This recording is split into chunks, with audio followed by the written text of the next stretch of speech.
99% ont voté en faveur d'un mandat de grève pourrait donc se déclencher dès le mois prochain. Une première journée de grève pourra avoir lieu dès le 2 août. Dans un communiqué, le syndicat qui mentionne que les négociations n'avancent pas avec WestJet et c'est pourquoi on veut faire donc mettre en place ce moyen de pression. Un des enjeux dans les négociations, c'est la rémunération de toutes les heures travaillées. On parle entre autres des heures au sol.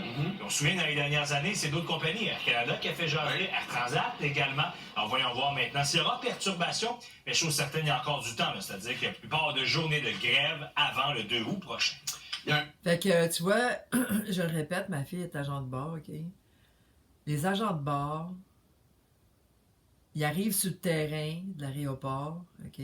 Moi, ma fille, ça y prend 1 heure quand elle arrive sur le terrain de l'aéroport pour se rendre. Ça, c'est sans parler qu'elle reste à Rive-Sud, là, elle est à Boucherville.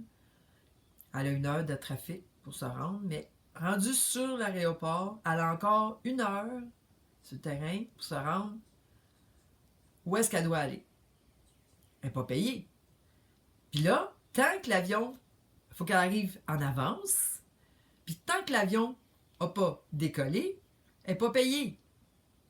Fait que, elle peut faire 2h30, 3 heures sur place. Elle n'était pas payée. Elle n'était pas payée, je ne sais plus, là, peut-être ça a changé, c'était Air Transat.